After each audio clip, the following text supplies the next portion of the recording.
Olá galera, tudo bem? Aqui é o professor Guilherme Rodrigues, professor de literatura de Montes Claros, Minas Gerais, e hoje eu quero falar um pouco com vocês a respeito da obra, da bibliografia literária de um escritor da literatura infanto-juvenil norte-mineira, o montesclarense Adão Simões, autor de obras como A Borboletinha Daltônica e A Lagartinha Diferente.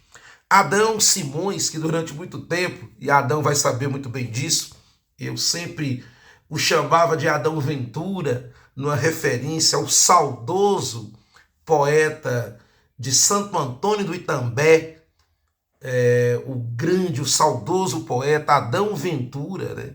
Autor de A Cor da Pele, de Textura Afro, e aí vez ou outra em eventos públicos, né? Eu me referia a Adão Simões nesse ato falho, em vez de chamá-lo de Adão Simões, que é o seu sobrenome, o chamava de Adão Ventura. Pois bem, Adão Simões é autor de obras como A Borboleta Daltônica, obras como A Lagartinha Diferente, e eu queria falar um pouco sobre a obra desse escritor, desse prosador, que já tem aí se dedicado a esse ofício há pelo menos aí 20 anos, conheci Adão pelos idos dos anos de 2007 e ele já vinha produzindo a sua literatura, só que só viria a publicar pela primeira vez em 2008, né? Quando ele lança pelo selo da Unimontes A Borboleta Daltônica de 2008.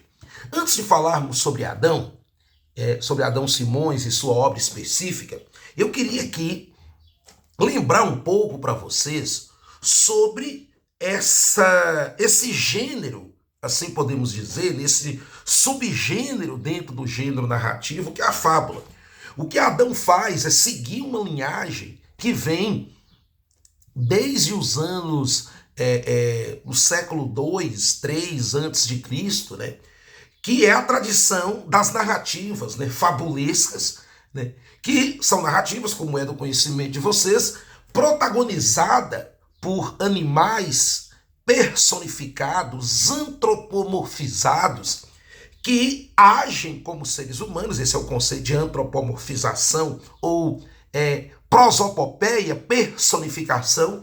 Esses animais agem como seres humanos e vivenciam situações enredísticas que trazem algum tipo de lição moral. É o que a gente vai ver na prosa do grego Esopo, do romano Fedro, mais para diante, né? O Jean de La Fontaine, o francês Jean de La Fontaine. Um pouco antes do La Fontaine, a gente tem o Leonardo da Vinci. Mais próximo de nós temos Monteiro Lobato, temos o Leon Tolstói, né, o russo Tolstói, que também transitou aí. Nós temos aqui, né, uma obra do Tolstói, deixa eu ver aqui, nós temos aqui o Guerra e Paz, eu tenho o Guerra e Paz aqui comigo, o grande Leon Tolstói, né, o prosador russo, que também teve a sua excursão pela literatura fabulesca e que, basicamente, né, utiliza dessas situações, né, envolvendo animais personificados para trazer algum juízo de valor moral dentro ali da ética em que esses autores estão inseridos. Então, o que a gente vai ver no Monteiro Lobato, para pensarmos, né, em autores mais próximos de nós, o Milor Fernandes, né, que traz um pouco desse olhar cômico, sarcástico, como é o do feitio, do saudoso desenhista, caricaturista, prosador, Milor Fernandes, grande Milor Fernandes,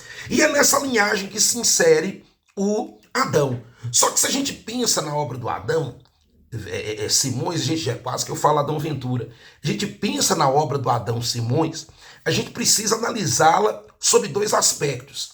Em um aspecto, sim, Adão dá continuidade àquilo que a tradição clássica instaurou, ou podemos dizer, consagrou dentro do gênero da fábula, que está muito ligada ao universo da literatura infanto-juvenil, né? Afinal, é aqui que se insere a obra do Adão Ventura, dentro da literatura infanto-juvenil. Então, de um lado, o Adão ele traz esses elementos que são característicos, que são tradicionais, podemos até dizer tradicionalistas. Só que Adão, por outro lado, ele traz toda essa bagagem da literatura tradicional infanto-juvenil, principalmente aí do conceito de fábula, do conceito do fabulesco, mas ele traz com essa roupagem que diz respeito à visão humanística de nossos tempos.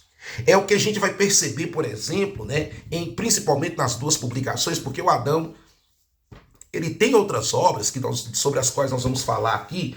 Temos aqui o galo e o raposo. Nós temos aqui a corujinha diferente que está aqui em uma produção artesanal, ainda não teve aí uma publicação convencional dentro das editoras aí tradicionais. Nós temos aqui também o gato Zagato e o rato Ratur, né? Ele tem essa coisa com os nomes dos personagens, né? Sempre nomenclaturas muito criativas. Mas de publicação convencional, o Adão só tem essas duas obras mesmo. Então, quando a gente percebe, principalmente aqui, né, em A Lagartinha Diferente e também, de alguma forma, em A Borboleta Daltônica, você tem um autor que reflete o seu tempo, né? Reflete a sua época, os valores humanísticos da sua época, diferente daquele moralismo doutrinário ou puramente doutrinário que nós temos aí nas fábulas tradicionais de Esopo, de La Fontaine, né? Inclusive do próprio Tolstói, né? Inclusive as fábulas do Tolstói estão ligadas aí a um universo pedagógico, educativo,